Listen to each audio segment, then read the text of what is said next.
Hello, everybody. I'm John Hutchinson, and I'm the Executive Director of Valley Conservation Council. That's why I'm speaking to you today. Tell a little story about the creation of VCC and where we come from.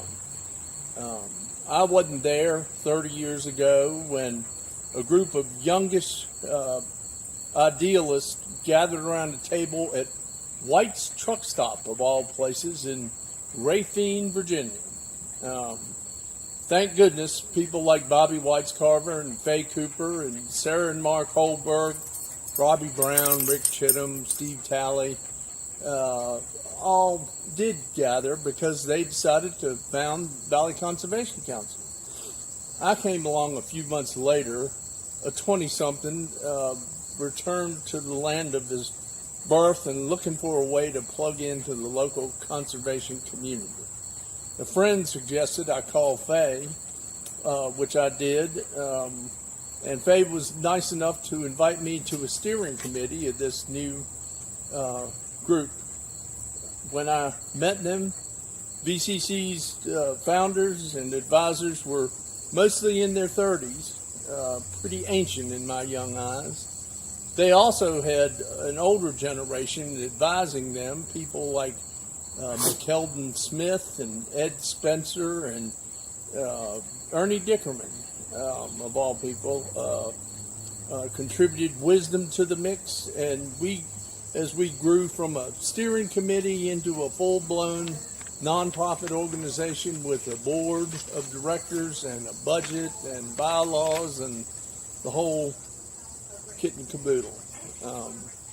VCC was well equipped to take on its conservation mission.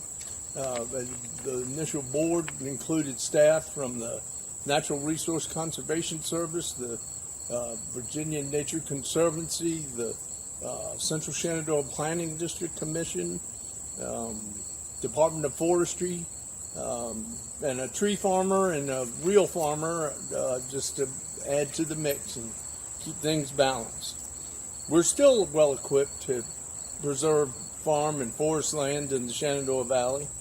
We have a stalwart board of directors, some new to VCC and some who've been around for a little longer. We're an accredited land trust, which, because we uphold the highest standards of and practices of the land trust community. John Sweet has given us a 450-acre farm in Highland County where we are educating people, young and old, about the benefits and responsibilities of conservation. Most of all, we have our members, you all, who allow us to do what we do at VCC, preserve land. Another tremendous asset is the landowners of the Shenandoah Valley who were beating down our proverbial door, asking for our help in placing their land under conservation easement. When this business started in a truck stop in Racine, few in the valley knew what a conservation easement was. Our story is told by the maps in our recent annual report that many of you have probably seen.